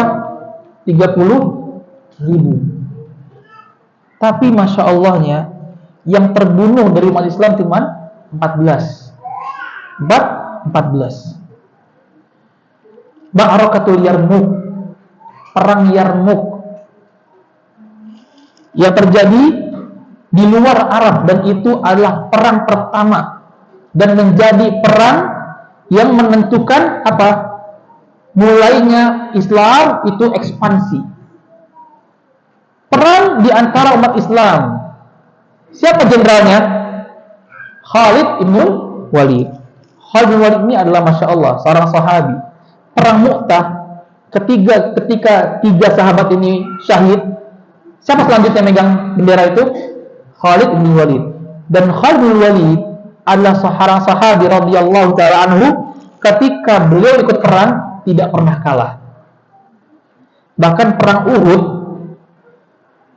itu ketika umat Islam hampir kalah, siapa jenderal musyrikin? Khalid bin Walid. Makanya Khalid itu Masya Allah jenderal yang sangat-sangat besar pengaruhnya buat Islam. Perang Yarmuk dipimpin oleh Khalid bin Walid radhiyallahu taala anhu, ya, melawan siapa? Melawan pasukan Imratiniyah, ya, Bizantium. Yang ketika itu apa? Pasukan umat Islam berapa jumlahnya? 34.000. Banyak nggak? Banyak. Kaum Bizantium berapa? 240.000. Berapa kali lipat itu? Hah? 4 kali lipat ya? Enggak, hampir 5 kali lipat. 6 kali apa namanya? 6 kali lipat lah ya. Bayangkan. Menang nggak umat Islam di situ? Menang. Walaupun jumlahnya sedikit, tapi Allah Subhanahu wa taala mengizinkan mereka menang. Makanya apa yang terjadi sekarang di Palestina, di Gaza, itu kita sebagai umat Islam yang bukan atau tidak tinggal di sana, tidak bersama mereka, hendaklah kita membantu mereka. Yang paling penting apa? Doa. Qunut nazilah kita baca setiap salat. Kemudian apa? Sumbangkan dengan donasi kita. Begitu caranya. Bukan malah kita memperkeruh suasana. Ya, oh ini mereka banyak orang ini, nggak mau. Mereka musyrik, oh nggak mau. Oh Hamas tuh begini. Bukan itu. Kita tidak melihat ke situ. Kita melihat ke siapa? Umat Islam. Di mana? Di Palestina, di Gaza. Seperti itu pola pikir kita. Jangan kita malah meremehkan mereka, tidak. Makanya ada bilang apa? Tidak perlu menjadi seorang muslim untuk membela Palestina. Cukup menjadi apa? Manusia untuk membela mereka. Betul. Ini yang perlu kita perhatikan. Jangan kita malah memperkeruh suasana. Ini orang Palestina nggak mau hijrah. Nggak bisa seperti itu. Jangan menyamakan kondisi mereka dengan kondisi zaman Nabi Sallallahu Alaihi Wasallam. Nggak boleh. Beda zamannya. Nabi Sallallahu Alaihi Wasallam itu hijrah kenapa? Kenapa mereka hijrah? Karena mereka tuh tinggal di sana, masuk Islam, mereka ingin aman, keluar dari Mekah menuju Madinah. Sedangkan Palestina itu mereka mau tinggal di sana. Gak boleh kita membolak-balikan mindset, gak boleh seperti itu. Makanya kita katakan, kalau kita tidak mampu untuk membela mereka secara langsung, bantu mereka dengan doa. Bantu mereka dengan apa? Dengan donasi-donasi kita. Ingat, kekuatan doa itu bukan sepele. Makanya anak pribadi nggak setuju dengan ada orang mengatakan jangan cuma doa doang, berangkat doa belum. Justru kita itu karena kita tidak bisa ke sana, kita berdoa, minta sama Allah Subhanahu wa taala. Ad-du'a silahul mu'min. Doa itu adalah senjatanya orang-orang mukmin. Begitu. Wada'ullaha wa antum muqinuna bil ijabah. Minta sama Allah dan kalian yakin atas doa kalian, pasti Allah akan mengijabah. Begitu kondisinya. Jadi apa sekali lagi, balik kita ke masalah yang kita bahas sekarang. Tidak mesti yang banyak itu benar. Dan kita tidak bisa katakan yang sedikit itu salah. Pun juga sebaliknya, bisa jadi yang banyak itu benar, yang sedikit itu bisa nggak? Bisa. Tapi kita sebagai umat Islam yang beriman kepada Allah Subhanahu wa taala, beriman kepada rasulnya, malaikatnya, kitab Allah, hari akhir, qadar dan qadar Allah Subhanahu wa taala, kita melihat kepada dalil. Itulah gunanya ada sekolah-sekolah Islam, ada pesantren, perguruan tinggi Islam yang dipelajari apa sini? Dalil. Adanya kajian-kajian para asatidzah, mereka kajian online kah, offline kah, ini agar kita tahu mana yang benar, mana yang salah. Dari mana? Dari dalil, hujjah kita yang kita ambil dari Al-Quran dan As-Sunnah. Kemudian masyaallah muslimin rahimani wa rahmakumullah, jangan sampai kita melihat kebenaran dari kebanyakan orang atau kita ikut-ikutan orang karena mungkin kita merasa ini orang keren nih, berwibawa nih orang, kata-katanya indah banget nih, ikutin dia deh. Jangan sampai hal tersebut kita lakukan, tapi kita malah tidak mendapatkan bagian kita di mana? Surga Allah Subhanahu wa taala. Surga Allah itu luasnya seluas langit dan bumi. Tapi jangan sampai dikarenakan kita ikut-ikutan malah tidak ada 1 senti pun bagian tanah kita di surga Allah Subhanahu wa taala. Wal a'yadu billah. Ma'asyiral muslimin rahimani wa rahimakumullah. Terakhir, ana ingin menyampaikan bagaimana seharusnya kita selalu berpegang kepada Allah Subhanahu wa taala. Wa'tasimu bihablillahi jami'an. Kita bersatu, berkumpul atas tali Allah Subhanahu wa taala. Kebenaran kita lihat dari dalil yang Allah taala turunkan kepada kita. Bentuknya Al-Qur'an kah, As-Sunnah kah, dan lain sebagainya. Kenapa? Dulu para ulama rahimahumullahu taala saling menasehati satu dengan yang lainnya, yatawasawna. Dan ini ya dinukilkan oleh Syekhul Islam Ibnu Taimiyah rahimahullahu taala. Apa nasihatnya itu? Ada 3. Nasihat yang disampaikan oleh para ulama ketika mereka saling menasihati satu dengan yang lainnya. Dan kalau kita timbang ini, maka emas manapun tidak akan mampu menyainginya. Yang pertama, man aslaha sariratahu aslahallahu ala niyatah. Barang siapa yang memperbaiki hubungan atau memperbaiki perbuatan tersembunyinya, atau dia menyembunyikan ibadah-ibadahnya dengan baik, maka Allah Subhanahu wa taala akan memperbaiki perbuatan zahirnya. Yang kedua, man aslaha bainahu wa bainallah aslahallahu bainahu aw ma bainahu wa bainan nas. Barang siapa yang menjaga hubungannya antara dia dan Allah Subhanahu wa taala, maka Allah Subhanahu wa taala akan menjaga hubungan dia dengan orang lain. Jadi kita jangan berharap kepada manusia. Anak pengen dekat dengan Ustaz fulan, dengan orang fulan dan lain sebagainya. Ya, bukan itu yang kita harapkan. Kita perbaiki dulu hubungan kita dengan Allah Subhanahu wa taala. Kalau sudah kita perbaiki hubungan kita, Allah taala pasti akan memperbaiki hubungan kita dengan manusia. Yang ketiga, wa man 'amila li akhiratihi kafahullahu amra dunyahu. Barang siapa yang mementingkan perkara akhiratnya, barang siapa yang selalu mengedepankan perkara akhiratnya, niscaya Allah Subhanahu wa taala akan mencukupi perkara dunia dia selama hidupnya. Nasihat yang sangat besar sekali bagi kita semua, yang insya Allah itu bermanfaat bagi kita semua. Dan sebelum kita tutup, kembali ana ingin meringkas bahwasanya satu kebenaran yang itu kita dapatkan tidak bisa kita lihat dari banyaknya pengikut, jumlah orang yang hadir dalam kajian tersebut, atau orang yang ikut dalam pelajaran dia dan sebagainya.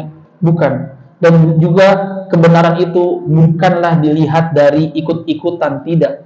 Tapi yang namanya kebenaran itu dari Allah Subhanahu wa taala, dari dalil dari Allah Subhanahu wa taala, dari Al-Qur'an yang Allah turunkan, dari hadis-hadis Nabi sallallahu alaihi wasallam yang tidaklah mungkin hadis tersebut keluar dari lisan Nabi kita sallallahu alaihi wasallam kecuali itu merupakan wahyu dari Allah Subhanahu wa taala. Kita cukupkan kaji kita pada pagi hari ini atau menjelang siang hari ini, yang insyaallah ini bermanfaat bagi kita semua. Sekali lagi yang kita pelajari adalah dalil. Kita tahu Allah Ta'ala Rabb kita dari dalil. Yang kita tahu ibadah kita, sholat kita itu dari dalil. Kita tahu hukum puasa, hukum zakat dan sebagainya dari dalil. Ingat, yang namanya bid'ah itu bukanlah kita mengatakan semua hal bid'ah haram. Bid'ah secara bahasa adalah sesuatu yang baru secara bahasa. Ya, handphone kita bid'ah, laptop bid'ah, kendaraan kita bid'ah. Tapi ini adalah bid'ah yang diperbolehkan. Karena apa? Hal-hal muamalah, hal biasa, hal mubah itu diperbolehkan. Tapi bid'ah yang tidak boleh adalah bid'ah dalam ibadah. Itu membuat ibadah itu yang tidak boleh. Jadi jangan kita menyalahpahami. Jangan kita mengatakan bahwasannya zakat dengan beras bid'ah. Tidak.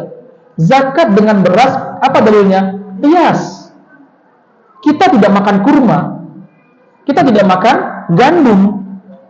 Ya, artinya apa? Kita tidak menjadikan kurma dan gandum kebanyakan orang Indonesia sebagai makanan pokok. Apa kita jadikan? Nasi atau beras. Boleh berzakat? Boleh berzakat karena adanya qiyas.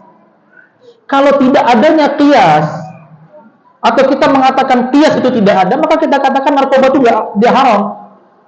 Kenapa narkoba haram? Dikiaskan bukan? Dikiaskan. Seperti itu. Makanya perbuatan bid'ah itu hanyalah dalam lingkup ibadah. Sekiranya na'udzubillah yang namanya bid'ah dalam ibadah itu boleh, niscaya kita semua boleh membuat ibadah. Kalau ibadah jadi boleh dibuat-buat seperti itu, mau jadi apa Islam? Mau jadi apa Islam? Dengan banyak hal seperti ini, wala'iyadzubillah. Jadi kita katakan bid'ah yang ada yang diharamkan adalah bid'ah dalam perkara ibadah. Para sahabat bid'ah Ustaz, ketika para sahabat membuat ibadah itu ketika Nabi SAW hadir. Contoh saja, sholat sunnah wudhu. Siapa yang mau mendahulukan? Bilal. Naam. Dan Nabi hidup. Nabi mengiyakan tidak? Mengiyakan kenapa? Karena Nabi SAW mendengar suara terompahnya Bilal. Azan 2 kali di zaman Utsman. Boleh tidak? Boleh. Walaupun Nabi SAW sudah meninggal. Naam. Kenapa? Alaikum bisunnati wa sunnatil khulafa'ir rasyidin al-mahdiyyin min ba'di. Hendaklah kalian dengan sunnahku dan sunnah siapa? Para khalifah. Siapa khalifah? Abu Bakar, Umar, Utsman dan Ali. Seperti itu. Selanjutnya tidak bisa. Nah, jadi sekali lagi yang namanya ibadah juga harus berdasarkan dalil.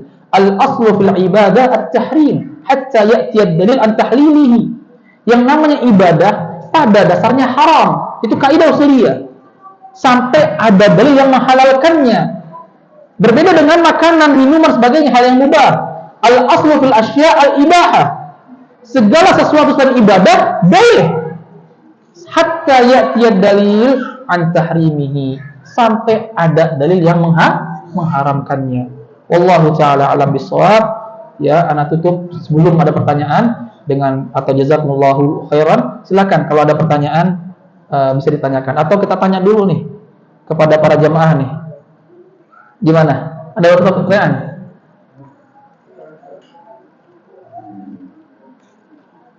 Sebentar. Oke. Oh, ada pertanyaan dari atas. Baik. Ini ada pertanyaan dari ibu-ibu ya. Bismillah, semoga Ustaz selalu dengan Allah Azza wa Jalla, amin wa iyyaki.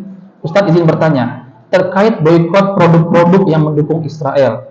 Saat ini semisalkan di rumah masih ada produk-produk tersebut, apakah harus dibuang dan diganti langsung? Lalu bagaimana dengan produk yang biasa kita pakai seperti bumbu dapur, perlengkapan mandi, keju, susu, yang apa aja anak-anak kalau sudah cocok dan harus diganti yang lain, memerlukan adaptasi lagi. Mohon pencerahannya terkait hal ini, mengingat MUI sudah mengeluarkan fatwa dan mengharamkan produk-produk tersebut. Ya, jazakallahu khairan wa barakallahu fikum wa fiki barakallah wa iyyaki. Memang masalah boikot ini sangat ramai sekali pada saat sekarang ini. Baik. Dan para ulama juga sudah berbicara. Ana akan sampaikan fatwa Syekh Shalih Fauzan, hafizahullah taala, ya, terhadap masalah boikot ini. Yang dimana beliau mengatakan boikot itu harus atas perintah pemerintah atau ulil amri. Ustaz, kan MUI itu pemerintah. Anda sama antum. MUI itu pemerintah atau ormas? Yang Anda baca dari salah satu media berita itu, MUI itu adalah ormas yang perkumpulan para ulama di situ, para asatidzah, dan disokong oleh pemerintah, didanai oleh pemerintah.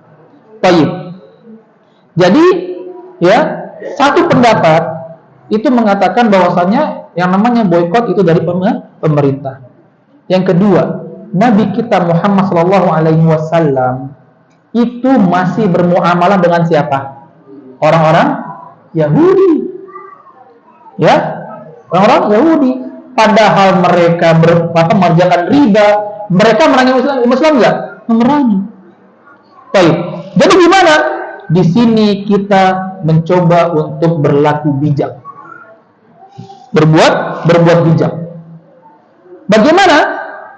Antum perlu ingat atau perlu kita ketahui bersama, hampir sebagian besar produk yang dihasilkan oleh mereka kita pakai nggak?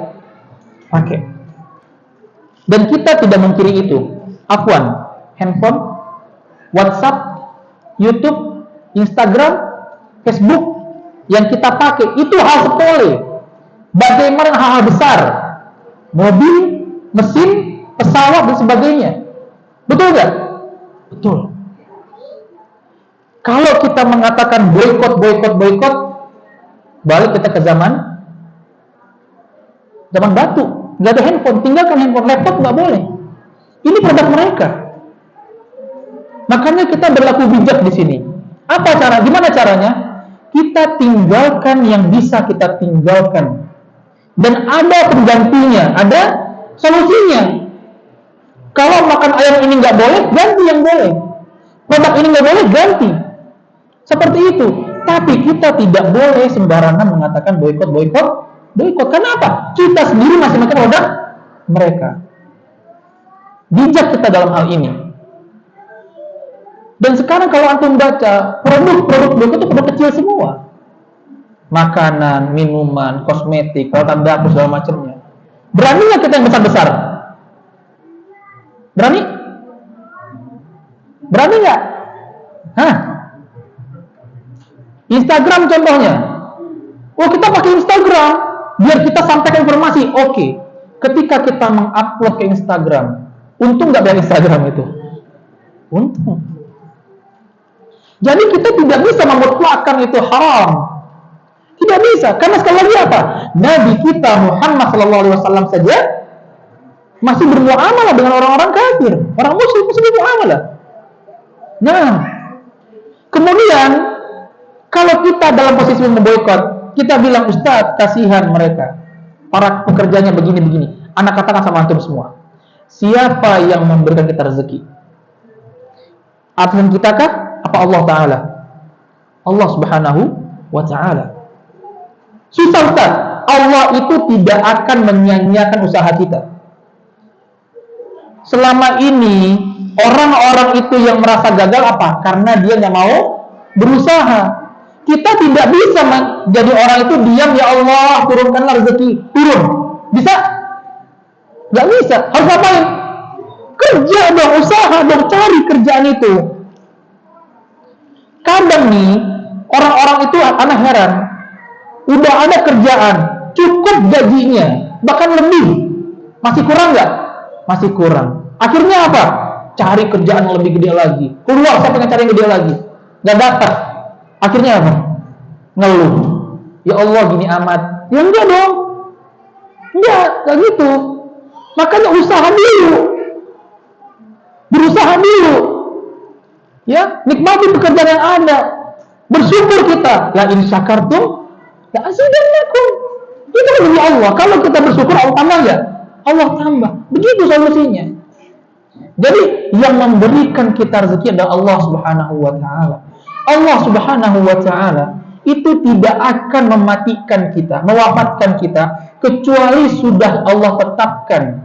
Kalau Allah takdirkan kita makan 1 juta butir beras, pasti kita akan makan itu. Dan apa kemudian? Iya.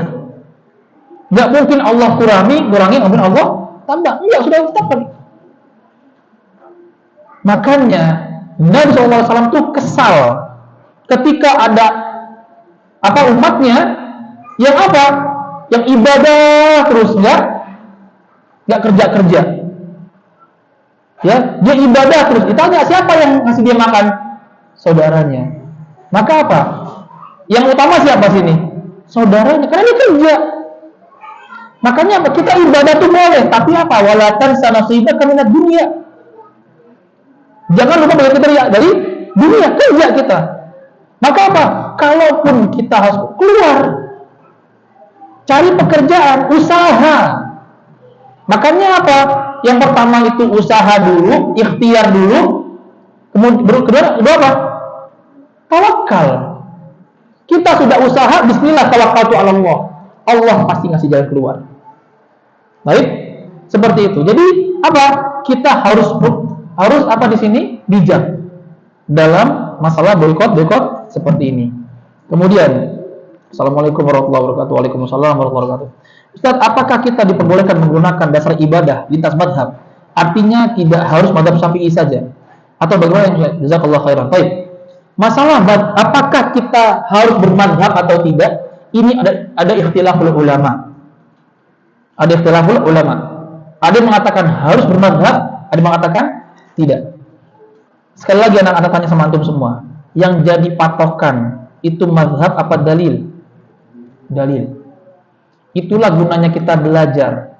Dan anak pun menasihati diri anak pribadi, para asatidzah sekalian yang menonton kajian ini, kalau kita memberikan satu statement atau satu hukum yang ada masalah ikhtilaf di antara mereka, maka kita harus menjelaskan kepada jamaahnya di mana pilihan kita. Kayak tadi Nabi bilang, ketika Syafi'iyah mengatakan menyentuh lawan jenis setelah wudu itu batal, ya, dan yang lain mengatakan tidak batal, anak pilih yang tidak batal. Kenapa? Ini dalilnya. Dan anak pernah juga dibilang katanya, kenapa sih para ulama terdahulu itu mereka bermadhab? Ya, Nawawi Syafi'i, Ibnu Qudamah Hambali, Ibnu Rusyd Maliki, Ibnu Abidin Hanafi. Kenapa sih? Karena yang anak pelajari dari seorang dokter ya, yang beliau pernah mengajar anak, jazakallahu khairan taala. Karena di zaman dahulu kalau orang itu tidak bermadhab atau tidak memasukkan madhabnya, atau ulama tidak bermadhab, itu aib. Itu aib. Baik. Kemudian juga yang tadi juga saya sampaikan, pernahkah kita mendengar satu dalil, satu ucapan 4 mazhab ini saja, ikuti aku? Pernah? Tidak akan pernah kita dapatkan itu. Sekali lagi, Imam Syafi'i mengatakan idza sahhal haditsu fa huwa mazhabi. Kalau hadis itu sahih, itulah mazhabku. Itulah mazhabku, itulah jadi peganganku. Baik, bagaimana dengan awam? Ya, yang mereka contohnya, kalau kita masih bisa sekarang ada laptop, ada YouTube, ada ini, masih bisa. Tapi kalau di pedalaman bagaimana? Yang mereka listrik pun susah, handphone pun susah, bagaimana coba? Maka mereka mengikuti kebiasaan ustadznya. Taklid di sini boleh kepada ustadznya tadi. Tapi kalau kita sekarang yang hidup ya, di wilayah yang enak begini, jangan ustadznya, tapi lihat kepada dalilnya. Seperti itu. Makanya sekali lagi apa solusinya? Ya kita belajar. Kita belajar dan melihat kepada dalilnya. Makanya mereka yang tidak bermadhab, mereka boleh sholat ini pakai caranya Syafi'i. Tapi ketika ini pakai caranya Hambali, boleh? Boleh, dengan catatan melihat kepada dalil. Contoh, ya, kalau kita ustadz bolehkah saya bermadhab satu Syafi'i? Boleh. Anak katakan boleh. Berarti ibadah Anda harus sesuai dengan ibadahnya Imam Syafi'i rahimahullahu taala. Contohnya apa? Contohnya tentang masalah safar, masafah, jarak safar. Berapa Syafi'i kira-kira jaraknya? 80 kilo ya, 60 mil ya, atau tidak salah ya. Artinya kalau antum yang Syafi'i ke Jakarta, Itu safar tidak? Tidak safar. Tapi kalau kita pakai Hambali, safar tidak? Safar. Karena apa? Menurut Hambali, yang namanya safar itu tidak ada batasan jaraknya. Selama itu capek dan jauh keluar dari wilayah kita, dari Bogor contohnya kita keluar, itu namanya safar. Baik, seperti itu. Wallahu taala alam bisawab. Assalamualaikum warahmatullahi wabarakatuh. Waalaikumsalam warahmatullahi wabarakatuh. Dalam kajian tadi Ustaz menyampaikan bahwa ketika kita setelah berwudu menyentuh kepada lawan jenis seperti suami istri menjadi batal wudunya. Tetapi saya lihat dalam surah Al-Baqarah 6 tidak ada penjelasan tentang itu. Mohon penjelasan. Baik. Ada yang bawa Al-Qur'an enggak?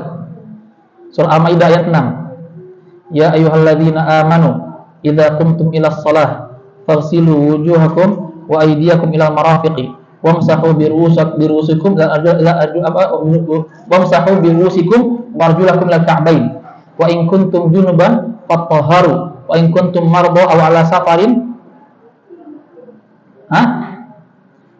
walam tajidu ada kalau gini lupa nih. Coba searching dulu. Baik.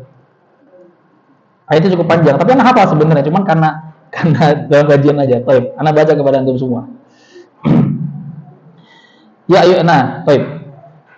Wa in kuntum marda, dan apabila kalian itu sakit, aw ala safar, atau dalam keadaan safar, aw jaa ahadum minal ghaid, atau kalian itu buang hajat, buang air besar, aw lamastumun nisa.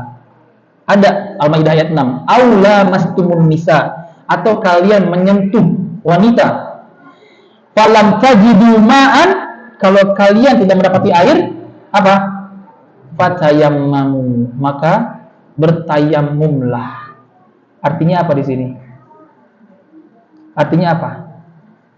Menyentuh wanita batal tidak? Sehingga harus bertayamum kalau nggak ada air. Jelas nggak sini? Jelas. Ya, jadi itu. Dan ada, silakan dibaca Al-Maidah ayat 6. Jazakallahu khairan katsiran wa iyyaki. Baik. Pertanyaan berikutnya.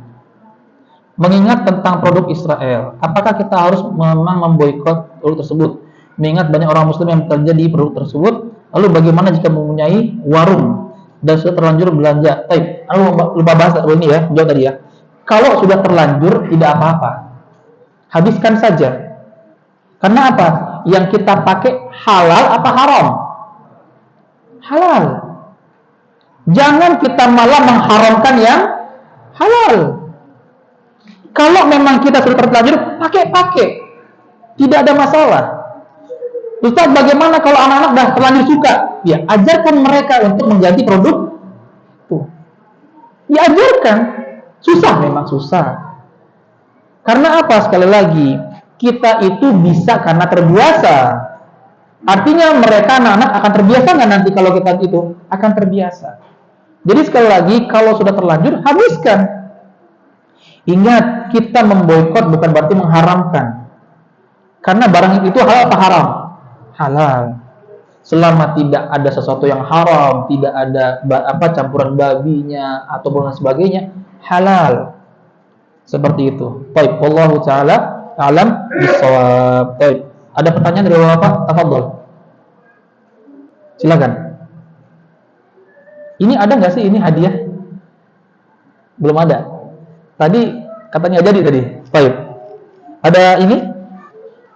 Ada pertanyaan? Tafadhol. Silakan. Ini ibu-ibu nanya banyak nih, Bapak nggak ada yang nanya nih. Baik, cukup insyaallah. Jazakumullahu khairan kepada para ikhwah dan akhwat sekalian rahimani wa rahmatullah wa azani Allahu wa iyyakum atas kehadiran Bapak-bapak sekalian dan ibu-ibu sekalian di Masjid Al-Muslim ini yang insyaallah kajian kita yang ana sampaikan secara pribadi kepada antum semua itu bermanfaat bukan buat antum saja tapi buat ana juga yang ana akan banyak membaca dan kita insyaallah menerapkan mengamalkan apa yang kita pelajari. Dan tentunya semua ini kita kerjakan dan kita amalkan hanya ibtigha'a wajhillahi ta'ala, mengharapkan wajah Allah Subhanahu wa ta'ala, mengharapkan karunia Allah Subhanahu wa ta'ala. Dan tentunya hal-hal seperti ini jangan kita lupakan. Istiqomah itu memang sulit. Paling tidak kita berusaha ya untuk melaksanakan, mengamalkan apa yang kita sudah pelajari. Dan tentunya ya hal seperti ini atau kajian ini kita tidak perlu banyak-banyak, karena terlalu banyak pun itu berat. Al-Quran itu berapa lama turunnya, Pak? Hampir 23 tahun. Hampir 23 tahun. Tidak langsung satu hari langsung berani Nabi sallallahu alaihi wasallam, enggak. Dicicil. Seperti itu. Bahkan hukum-hukum pun Allah turunkan dengan bertahap. Homer itu berapa kali Allah turunkan? Bertahap. Tiga tahapan. Artinya kita belajar sedikit demi sedikit, yang itu semua tentunya kebaikan bagi kita semua, dan kita pun belajar bukan ingin dianggap sebagai seorang alim atau orang yang pintar, orang soleh, bukan, tapi untuk menyelamatkan kita di dunia dan di akhirat. Jazakumullahu khairan. Naktafi wa nakhtim bi kafaratul majlis. Subhanakallahumma bihamdika asyhadu an la ilaha illa anta astaghfiruka wa atubu ilaik. Assalamualaikum warahmatullahi wabarakatuh.